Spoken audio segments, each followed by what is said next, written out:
কল্যাণীর দিকে নজর রাখি। কল্যাণী বিশ্ববিদ্যালয়ের রেজিস্ট্রারের পা ধরে কান্নাকাটি, একটু ছবিটা দেখাই আপনাদের। পা ধরে কান্নাকাটি মহিলা নিরাপত্তা রক্ষীদের, দেখছেন সেই ছবি।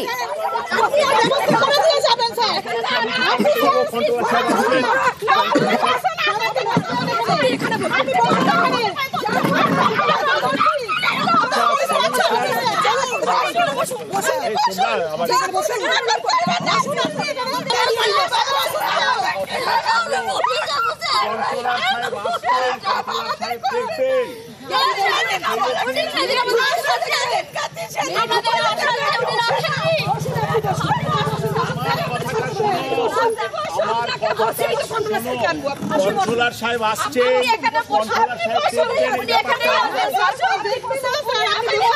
কন্ট্রোলার সাহেব আসছেন। কন্ট্রোলার সাহেব তো তোমার সমস্যাটা মিটিয়েছে আজকে।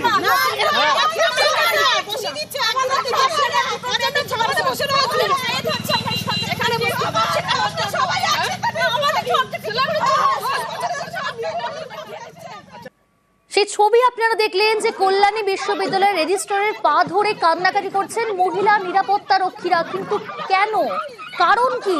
আমার সঙ্গে রঞ্জিত রয়েছে। রঞ্জিত, কি কারণে মহিলা নিরাপত্তা রক্ষীরা রেজিস্ট্রারের পা ধরে কান্নাকাটি করছেন?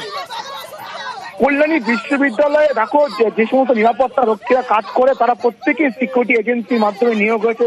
তবে যারা কান্নাকাটি করছে, যারা রেজিস্ট্রারকে রাস্তার মধ্যে পা ধরে কান্নাকাটিকে তারা যে আবেদন করছে, এই কর্মীরা তারা মূলত প্রায় 11 থেকে 12 বছর ধরে বিশ্ববিদ্যালয়ে বিভিন্ন সিকিউরিটি এজেন্সির আন্ডারে তারা কাজ করেছে।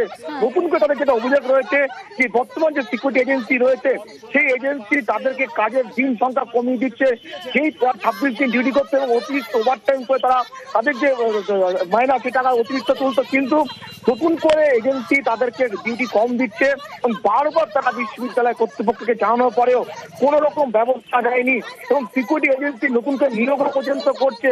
যেই অভিযোগ তুলে সকাল থেকে একবারে কার্যত বিশ্ববিদ্যালয়ের মূল গেট, সেই গেট যখন রেজিস্ট্রার ঢুকছিল তাকে গাড়ি আটকে তারা কান্নায় ভেঙে পড়ে। এমনকি রেজিস্ট্রার যখন হেঁটে ডিপার্টমেন্ট থেকে রওনা দিয়েছিলেন তাকে রাস্তায় দাঁড় করিয়ে তাকে যেমনকি চেয়ার দেওয়া হয় তাকে বসিয়ে রেখে তাকে পা ধরে কান্নাকাটি দেখতে পাচ্ছ।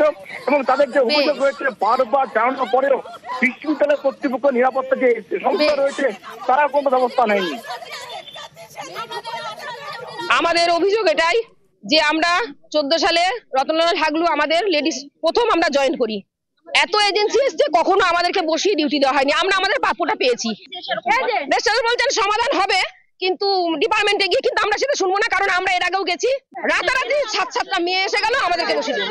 না না, আজকে আমরা রেজিস্ট্রার স্যারকে যেতে দেবো না, এখানেই সমাধান হবে, এখানেই লিখিত উনি দেবেন, তবেই আমরা ওনাকে ছাড়বো। আমরা আজকে 11 বছর হয়ে গেছে আমরা এখানে কাজ করছি।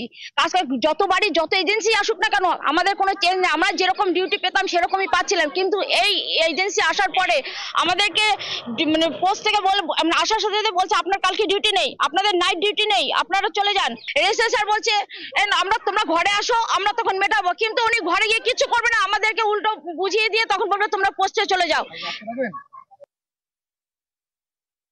কন্ট্রোলার সাহেব বলছেন উনি আসছেন, আমরা আলোচনা করে যদি কোনো সমস্যা হয়ে থাকে, নিশ্চয়ই হয়তো কিছু সমস্যা হচ্ছে, আমরা সমাধান করব। কিন্তু ওনাদের এই বহিঃপ্রকাশটাও এটা শোভন হচ্ছে না, এটা শোভন হচ্ছে না। আমি তো ওনাদের বলছি আসুন আমার ঘরেই বসুন, আপনারা যতক্ষণ না সমাধান হচ্ছে রেজিস্ট্রারের ঘরে আসুন, কন্ট্রোলার সাহেব আসবেন, সিকিউরিটি সুপারিনটেন্ডেন্ট আসবেন। কিন্তু ওনাদের এই ব্যবহারটাও না ঠিক মানে শোভন হচ্ছে না, নট এক্সপেক্টেড।